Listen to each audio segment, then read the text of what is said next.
Better Call Saul, episode 9. I know, no shirt again, but it's once again a heatwave day. So yeah, moving on. I know I say this pretty much every week, but what an episode 9 was. Holy shit, there was no action really in this episode today, because obviously all the action has kind of happened. This is sort of the aftermath.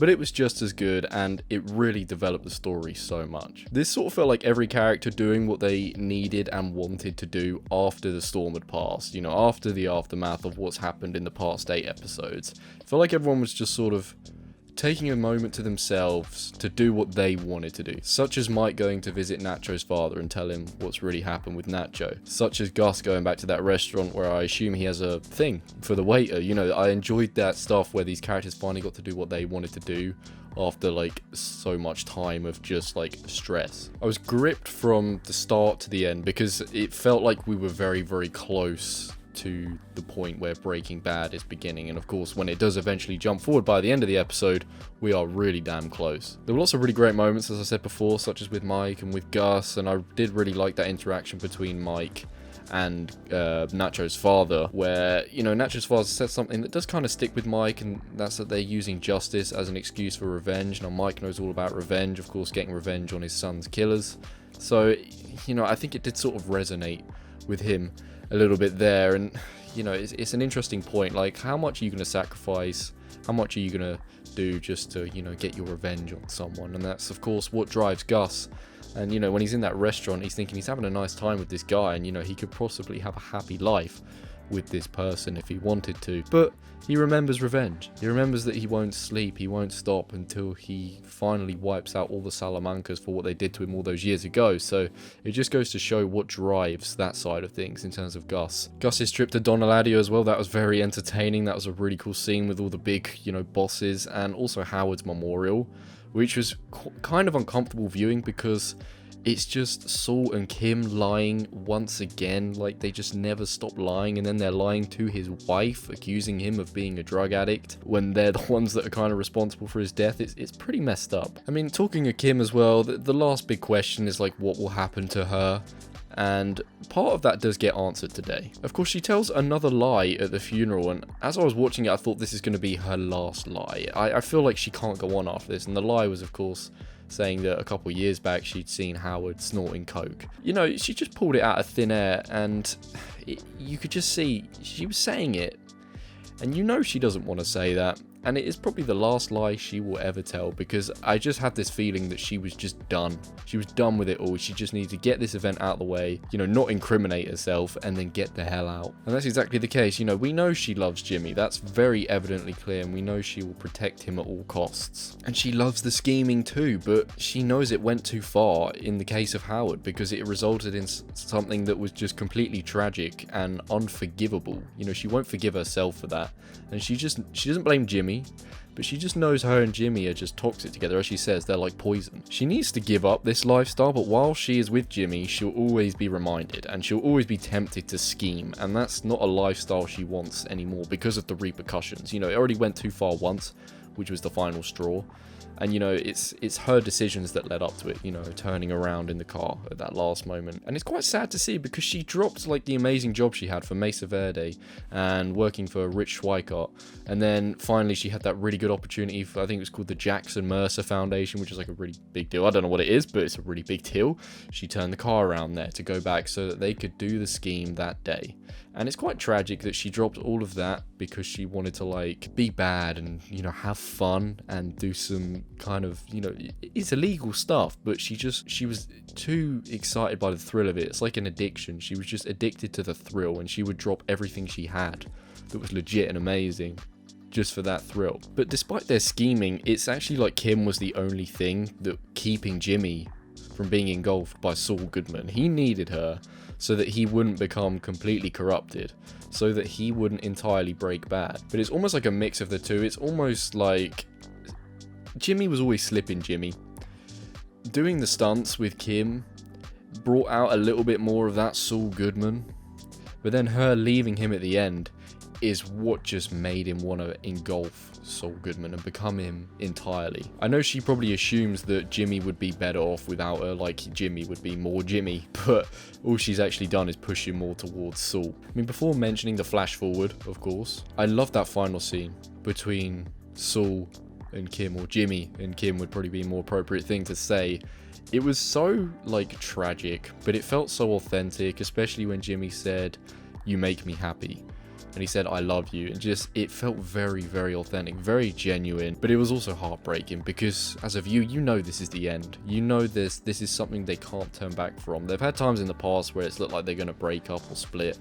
But this was it. This was like the defining moment. Of course, we jump forward after that, and it's Saul Goodman. He's losing his hair. He's sleeping with random women, and he has that awesome house that we saw at the start of the season. And it was really cool to see the actual Saul Goodman we know from Breaking Bad. But what a lot of people have been saying, and I completely agree with it, is when we started watching this show, we were like, oh, when's he going to become Saul Goodman? I can't wait for that moment. It's going to be really cool. It's so tragic. It is such a tragedy, him turning into Saul Goodman. It gets to the point at the end of this show that we actually don't want to see it. We want him and Kim to stay together. We want him to actually remain Jimmy. It's actually sad to see him become Saul. I mean, the tragedy of this show is that we've seen a character become corrupted over 6 seasons rather than a quicker change like Walt had. So it's sad to see what we see here because it actually feels like there's no Jimmy left. It feels like Jimmy is gone. It's almost like the Anakin to Darth Vader transition. It's like that sort of level, but imagine that transition but done well. You know, like if Star Wars actually had time to make a better transition rather than just a single movie in Revenge of the Sith or whatever. I'm going off topic here, but you know what I'm trying to say. They had 6 seasons to do this like transition, and it's so like delicately done over the show. I think it's so clever, but it's what makes it even, you know, kind of more heartbreaking. I mean, it's honestly like Saul Goodman is a performance. So it's like Bob Odenkirk is playing a character who's playing another character. You know, Jimmy is pretending to be Saul. And we know that's the case, but because by the time, you know, we see the Gene stuff, which is after Breaking Bad, when he's Gene Takovich, that's like Jimmy again. That ain't Saul Goodman. There's no front. That is just a man who's sort of, you know, hiding his identity once again, but he's Jimmy there. Really he is, because he's just hung up on everything that's happened in the past. But I assume Jimmy engulfs Saul Goodman and becomes him entirely so that he can sort of blank out and forget the stuff from his past, because he doesn't want that to be a part of him anymore, because it's not going to allow him to work efficiently, and it's also going to torture him. So he needs to just fully become Saul Goodman so that he no longer associates any of his tragic past with all the loss he suffered, you know, all the drama involving his brother and Kim and Howard and Lala. He just wants it gone, so he just has to become Saul Goodman for his own sake. I did actually check his outfit, by the way, because I was curious, you know, the suit he was wearing in the flash forward. I was wondering if it was the same suit he's wearing in that Breaking Bad episode, his first appearance, when he first meets Walt, and, you know, then he gets taken out to the desert later. It's not, it's a different shirt, alright? He's wearing a green shirt in today's.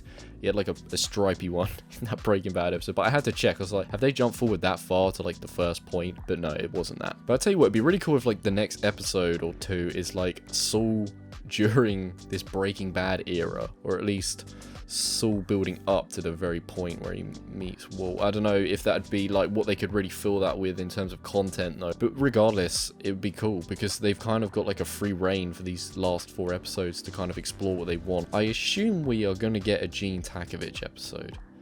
I would assume so. The end of his story. Maybe 2 episodes, you never know. But I feel like we're going to get an episode dedicated to Gene, maybe the very last one. But, you know, here, I don't know, will they just jump back? Was this just a flash forward for the sake of it? But it feels like they wouldn't just jump forward and then jump back again for the next episode. It feels like this is now the point where we're playing.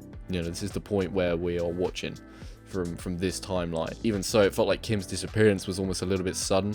It's almost just like she's there and then she's gone. It didn't feel like it was completely resolved. So I feel like there's almost more to explore there. I don't know. I'm very curious. They could really... It's such a... just a open field, in a sense, of where they go next week. It's anyone's guess as to where next week's episode starts.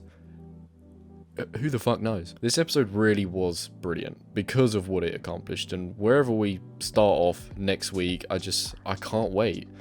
And as a viewer, it's just so exciting. This is such an incredible show. It's so impressive the way it's linked up to Breaking Bad and the way it's just made these characters even more impressive. It really makes you dislike Walt more as well, I feel like, because he just fucks up everything that, like, Gus and Mike and Saul, like, set up. It's you just look at Walt and think, bruh, you have no idea what these characters went through before. What the fuck are you doing? But Walt's still a cool character. He's Walt. He's the OG, so he's a cool character.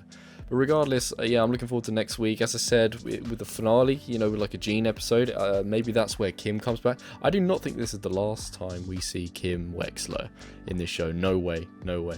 Reunited with Gene in the last episode would just... I think I'd be an emotional wreck if that happened. I think that'd ruin me, but that's kind of what I hope for. I think that'd be so cool, and I think that's what all the fans want as well. But regardless, today's episode was... I think it was pretty much perfect. I was settling on like a 9.5 for the score, but I've got to say 10. I don't see anything wrong with this episode. I think it was so good. I actually think it was better than last week's episode. Something about today's episode, it was very emotional, and I loved every scene, and I loved the downtime. As I said, it was awesome. It was incredible, and 4 more episodes to go. It's sad that it's over. I'm going to feel empty when this show is gone, but we've still got 4 more to go for the time being, so... Until that point, thank you for watching. If you've seen it, please let me know what you think about it, and I will see you in the next video, whatever that'll be. Bye bye.